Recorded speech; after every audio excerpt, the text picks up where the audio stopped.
Kalau untuk keseharian yang saya tahu itu ya beliau itu seringnya di dalam rumah. Kalaupun nggak di dalam rumah mungkin berarti bepergian. Nah itu mobilitasnya memang tinggi, dan kalau di rumah hampir jarang keluar rumah. Jadi paling kalau ke tempat saya cuma beli es, kelapa muda, atau ya cuma itu, paling nggak ada yang lain. Beliau menempati toko ini udah berapa lama, Mas? Kurang lebih awalnya itu dari Maret 2021. Berarti kalau dihitung sampai hari ini berarti 1 tahun lebih. Di toko ini untuk kesehariannya dibuat apa, Mas? Untuk apa, Mas? Kalau yang sini itu untuk kantor, itu untuk apa ya, nampak menerima titipan apa namanya, dana. Kalau yang sebelah sini itu untuk toko elektronik. Jadi apa namanya, ada kulkas, ada ya pokoknya elektronik. Untuk karyawannya banyak, Mas? Kalau karyawan yang saya tahu yang stay di sini itu yang kantor 1. Kalau yang toko itu 2. Oh iya, Mas, terkait dengan Fitri Crypto ini, jenengan ikut menjadi korban nggak, Mas? Iya. Yang membuat jenengan tertarik untuk berinvestasi di Fitri Crypto ini sebenarnya apa, Mas? Profit apa ya namanya, bagi hasilnya itu memang menggiurkan, karena per 10 hari investor itu dapat profit sebesar 5%. Jadi bisa 1 juta ya 50.000. Jadi di situ ya yang paling bikin menarik menurut saya seperti itu. Yang jelas mudah-mudahan kasus ini segera selesai dan mendapatkan solusi yang baik, terutama untuk para investornya.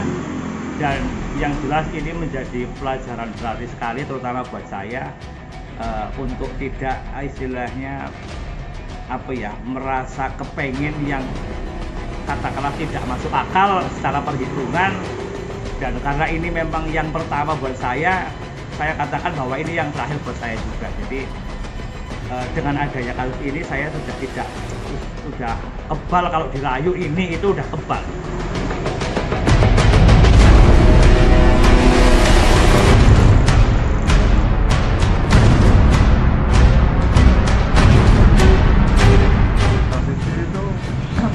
Jadi cuma berdomisili, untuk masalah kependudukan itu kayaknya masih warga Grandegran.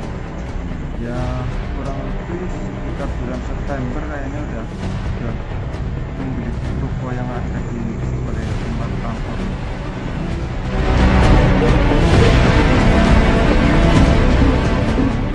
Saya korban daripada Fitri Crypto. Oh iya, Pak, bisa diceritakan, Pak, untuk awal mulanya itu seperti apa sih, Pak, ini, Pak? Awal mulanya saya sih semenjak tahu ada Fitri Crypto, sebenarnya saya pun belum tergiur lah ya pengen ikut adanya Fitri Crypto, karena dari segi pembayarannya kayak nggak masuk akal. Tapi setelah saya melihat tetangga dekat banyak yang ikut, apalagi saya tahu dan dengar langsung bahwa yang ikut orang di luar Jawa saja banyak, apalagi sampai menitipkan jadi investor miliaran rupiah. Jadi saya mulai tergiur. Terus saya tanya-tanya, terus saya ke kantornya menanyakan langsung dengan owner Fitri Crypto-nya. Jadi saya terus ke kantornya, terus saya tanya gini, Mbak Fit, apa benar kalau Mbak Fitri kalau saya jadi investor benar ngasih profit 5% per 10 harinya? Benar, kok bisa? Sedangkan Bank Indonesia saja yang milik negara itu nggak mampu ngasih 5% dalam 10 hari. Oh, Mbak Fitri bisa? Oh bisa, Kang, karena apa? Saya 1 hari saja bisa untung 10%, bahkan lebih. Oh, saya pikir masuk akal juga ya. Dia bilang begitu. Terus dia bilang, itu baru 1 hari 10% bahkan lebih. Kadang saya kalau pas lagi momennya bagus bahkan lebih dari itu lah dia bilang. Oh gitu. Terus maksudnya uang investor itu untuk apa Mbak Fit? Saya kan tanya begitu. Dia bilang saya trading kan. Oh saya tradingan, iya saya tradingkan. Di mana Mbak? Di Indodax. Oh di Indodax, iya di tradingkan. Oh, iya iya. Jadi kan secara realistis Mas. Jadi oh ya berarti masuk akal lah kalau dia mampu memberi profit 5% ya dalam 10 hari, masuk akal karena dia 1 hari saja mampu dapat profit 10% dari nilai investor ya. Jadi saya mulai berangan-angan. Saya belum masuk waktu itu, belum jadi investor karena saya waktu itu baru datang untuk menggali informasi benar apa enggak gitu. Terus yang kedua, ini ada izinnya enggak Mbak Fitri? Ada izinnya. PTT jelas aman dan amanah, dia bilang macam itu. Jadi ini yang menambah saya jadi nambah tergiur. Oh jadi betul, iya pasti aman dan amanah, dia bilang aman dan amanah. Jadi saya langsung tergiur. Nah, selepas itu gimana caranya, saya mau pinjam bank apa gimana? Oh, pinjam bank aja karena sekarang bunga bank kan berapa 1% 1 bulan, sedang kalau Anda nitipkan jadi investor kan 10 hari saja udah 5%, 1 bulan udah 15%. Ringan sekali cicilan bank ya. Nambah lagi saya jadi tambah tergiur. Nah, selepas saya dari situ, saya besok lah ya Mbak Fit, saya mungkin minat jadi investor. Lepas itu memang saya jauh-jauh hari udah menyiapkan uang. Sebelum masuk saya udah menyelidiki dulu apakah mau ikut, aman apa enggak. Ternyata saya kan udah tanya, oh, aman, terus bener ngasih profit 5% dalam 10 hari. Dan saya besoknya saya datang lagi, Mbak Fit, saya mau jadi investor. Ya Pak, nah itulah kejadian awalnya begitu. Awal mula menginvestasikan dananya berapa Pak? Saya pertama investasikan 200 juta. Itu lancar untuk pemberian keuntungan Pak? Waktu itu lancar, tapi memang karena yang tadi itu, karena lancar, saya bukannya ambil profitnya. Sekali dia profit datang, saya langsung top up untuk top up. Jadi saya selama ini belum pernah mengambil profitnya. Jadi sampai hingga kejadian yang sekitar bulan Maret itu profit nggak dapat, terus saya konfirmasi ke PTT-nya langsung, loh kenapa kok nggak ada profit yang masuk sekarang? Dia jawab karena lagi salah manajemen, alasannya banyak sekali waktu itu. Terus lama ditunggu hampir 1 bulan, nggak ada kabar, menghilang ownernya. Ya sampai sekarang lah ini. Total kerugiannya sampai berapa Pak? Total kerugian saya 1.620.000.000 rupiah. Ya kalau saya berharap tentunya karena saya maksudnya modal investnya saja dari jual aset terus pinjam bank, ya saya banyak berharap mudah-mudahan uang saya bisa kembali lah.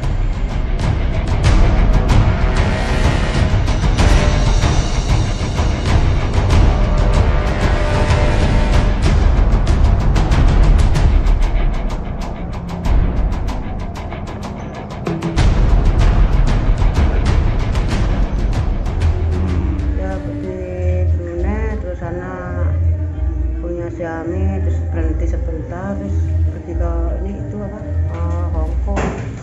Itu udah. Usahanya Mbak Fitri jenengan tahu mboten Mbak? Ya nggak punya usaha apa sih di rumah, waktu di rumah nggak punya usaha apa nggih? Iya, sebelum di Hongkong ya cuma di rumah lah. Masak di rumah, bantu di rumah kalau sama ibunya. Bantu masak apa ngubah nyuci itu. Kalau sepulang dari Hongkong kegiatan Mbak Fitri apa Mbak? Ya terus langsung trading itu setahun di rumah. Tamat apa? Tamatan apa? Tamatan SMP. SMP nggih. SMP tuh. SMP. Soalnya nggak mau lanjutkan lagi kan nggak punya biaya, jadi dia merantau. Ya pengen ketemu tapi nggak boleh. Saya kan pengen ketemu banget tapi nggak boleh. Saya ya takut sih. Belum ketemu sampai sekarang belum kayak apa nggak ketemu.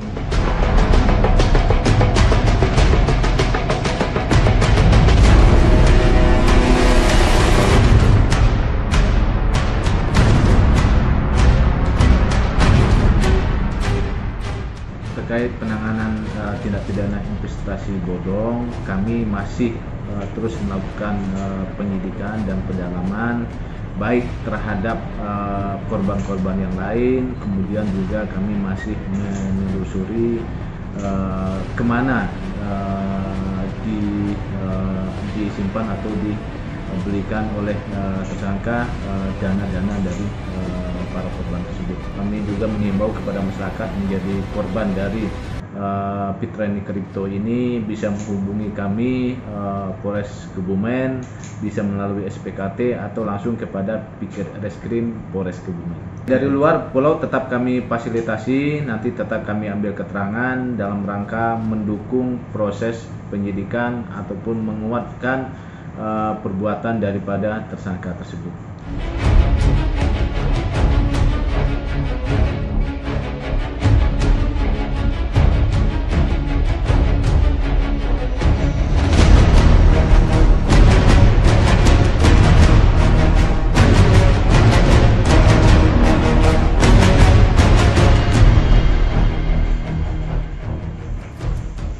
Untuk perkembangan perkara yang ditangani unit Tipiter Satreskrim Polres Kebumen tentang perkara Fitri Kripto itu sudah dijelaskan sama beliau Kapolres hari Minggu.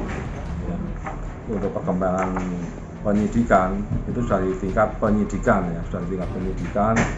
ada beberapa korban, bahkan sekitar 29 korban yang sudah diminta keterangan sebagai saksi korban maupun saksi dalam hal ini saksi yang menguatkan adanya tindak pidana tersebut yang dilakukan oleh saudara Fitri Kripto, dan ada beberapa saksi korban yang masih secara klarifikasi menghubungi dari pihak penyidik, khususnya penyidik unit Tipiter Polres Kebumen. Untuk yang korban dari luar daerah sendiri sih, udah ada berapa yang untuk melaporkan? Untuk korban dari luar daerah atau dari provinsi lain seperti provinsi dari Jawa Timur, dari Jambi, dari Kendari, dari Jawa Barat, itu sementara ada yang sudah datang ke Polres dan ada yang menghubungi penyidik melalui WA maupun telepon, dan ada juga informasi yang para korban itu diwakili pengacara, di mana nanti salah satu pengacara yang mendampingi korban